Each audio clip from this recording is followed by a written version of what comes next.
Alright guys, welcome back to the channel, and in today's video we're going to be covering the top 5 SMGs here in Black Ops Cold War. Now keep in mind, your list could technically be different from mine, and that's completely okay. A lot of this is going to come down to personal preference. What I'm giving you is more or less my top 5 SMGs that I am statistically the best with in the setups that I'm most comfortable with. Based on feedback from plenty of subscribers, I feel like my setups actually do a very good job, and I think you guys would benefit from giving these a try. So I'm going to start here in an honorable mention spot with the KSP-45. The reason this isn't in my top 5 is because it is generally a hard weapon to use, just because of the recoil pattern and the fact that it's a burst fire weapon, but it has an insanely fast time to kill at close range with a great one burst potential. But like I said, it's not necessarily the easiest one to use, and I get mixed feedback based on this weapon as a whole.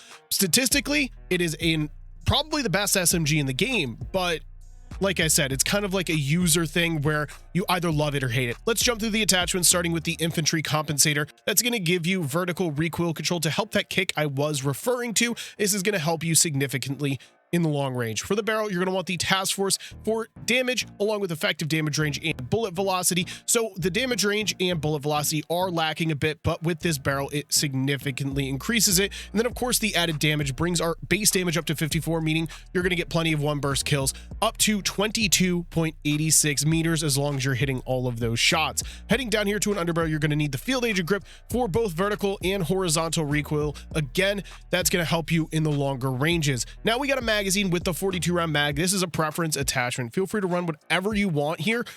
Just keep in mind that you're going to be sacrificing aim down sight speed with some of them. But it really is going to depend on the map you're playing and how fast you're playing. And the last attachment is going to be the airborne elastic wrap here for 30% added to your aim down sight speed. This is going to be a pretty common occurrence of an attachment on this list, just because it's obviously a benefit to have the most aim down sight speed. But another thing that you get with this is that ability to drop shot. There's only 2 wraps in this game that give you that ability, and this is going to be the better of the 2. So that's my build. I'm going to put the attachments on the screen here. Make sure you guys copy those down. Let's get over to number 5. So at number 5, I have the MAC-10. This is the close range fast player's dream of a weapon. It has an insane fire rate, and with the right attachments it actually has pretty low recoil. The damage range statistically is actually pretty good as well. Of course, it's not going to thrive in the longer ranges, but I'm telling you, it's an absolute blast for the fast players, and it's also one of the best weapons to be using on Nuketown. I know a lot of people that are coming over in the free-to-play PlayStation stuff here really are enjoying Nuketown, and this is going to be a very good weapon for you. Let's get started here with the infantry compensator. Once again, this is one of those weapons that has a crazy kick without recoil attachments, and that's going to help you here with 12% to the vertical. Horizontal is another story, but we're going to be taking care of that with another attachment. For the barrel, you want the 5.3 inch ranger to increase your bullet velocity. That's really the biggest downfall of the weapon, is the base bullet velocity of the weapon. The bullets are rather slow to connect, especially at medium range. So with what this barrel does is kind of rounds that out. You can take a look at the statistics here.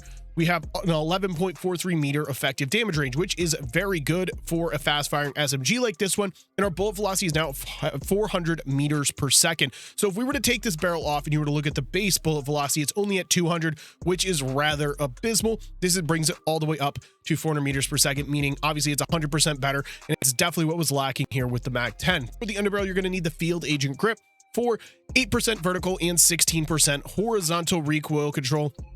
Like I just said, the horizontal was another story. Honestly, I think that's where this weapon lacks more than the vertical, but the field agent grip does a very good job here, and it's much easier to use at range. For the magazine, again, a preference attachment, but I'm going to tell you to avoid the 53 round fast mag and the 43 round speed mag, because you are sacrificing a bit too much aim down sight speed, in my opinion there. And 53 bullets is actually quite a bit in this weapon. You can pick up 4, 5, 6 kills. No problems whatsoever. And we're going to be sliding down here to our last attachment in the Raider stock. You're going to need sprint to fire speed gained with a very aggressive weapon like this one. So the Raider stock does that by 30%, along with 10% also to your strafing speeds in the form of aim walking speed. Again, we're going to put this on the screen. Feel free to copy it down. One of my favorite weapons in the game here. At number 4, we have the OG Cold War meta in the MP5. This thing used to be absolutely ridiculous. You could shoot across the map with this thing and basically kill in the same amount of bullets at close range and long range with very limited recoil. Thank God they nerfed it. It's in a very good place. It's been in a very good place since the primary life cycle of this game. In my class setup, I've heard nothing but positive feedback on. So we're going to be starting here with a barrel. Again, we're going with the Ranger for the increased bullet velocity. Similar to the MAC-10, this weapon has a great effective damage range for an SMG at 10.16 meters, but our bullet velocity was severely lacking as well.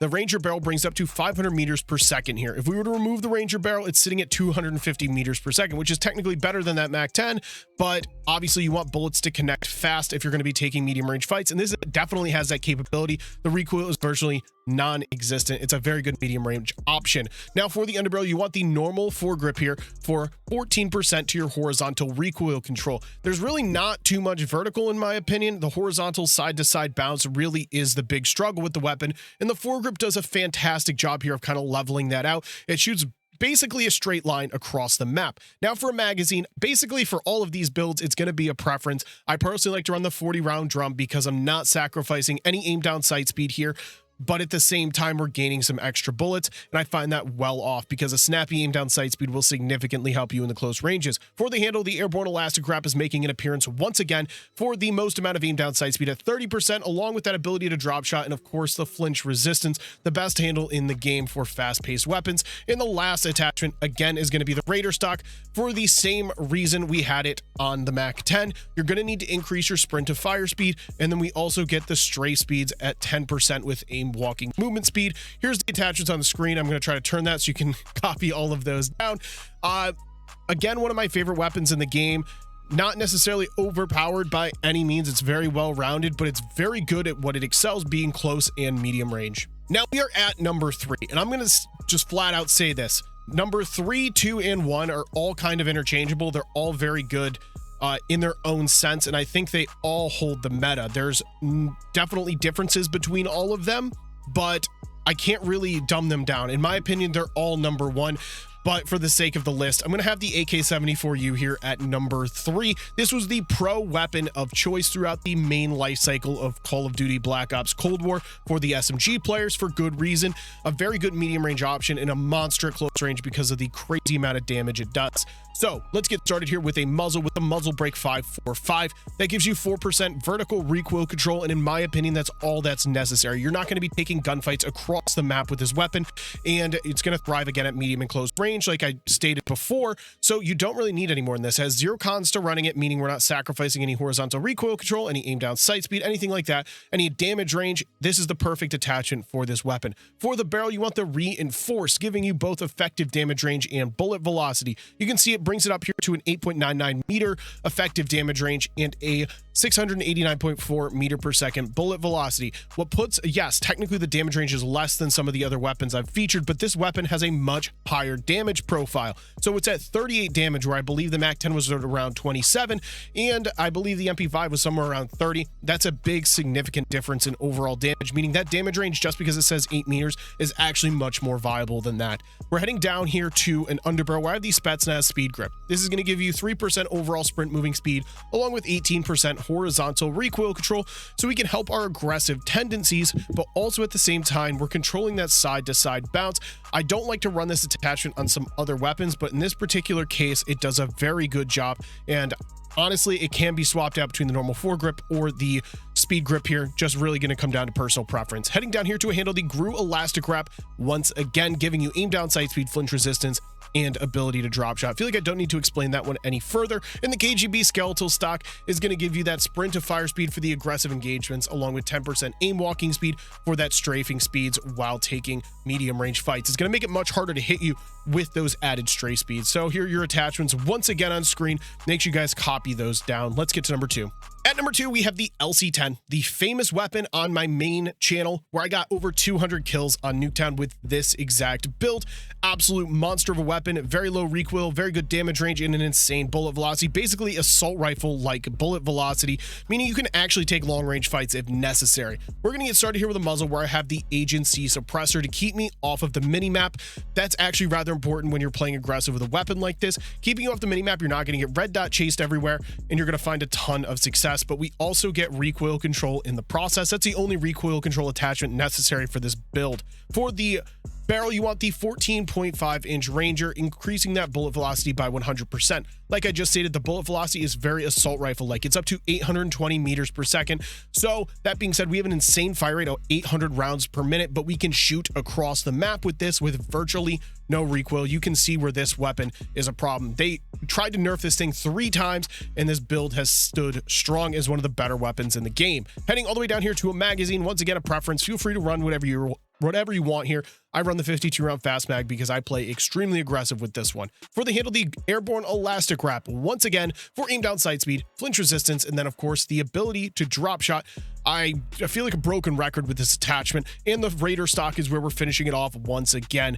Sprint to fire speed, aim walking speed. I know I'm again sounding like a broken record, but by far some of the best attachments in the game, unfortunately, happen to go on all of the weapons, and we're going to be putting it on the screen here for you guys to copy down. If there's any weapon that I want you to try, it's going to be this one. This is without a doubt my favorite weapon in the game, and it does require a little skill. It's an extremely satisfying weapon to use. Now, finishing us off at number 1, we're going to have the Tech 9. Now, this could go 2 different ways, and I'm going to explain that in a second. There are 2 viable setups for this weapon that are virtually the same. So let's start with a muzzle here, where I have the full auto repeater, making the weapon a fully automatic weapon, and that just makes it much easier to use with a high damage profile. So what else you can do is, if you don't want to sacrifice any damage and you're a very accurate player, you can go with the burst fire repeater. So it makes it a burst fire weapon similar to the KSP. In my opinion, much easier to use, but it's still a burst fire weapon nonetheless.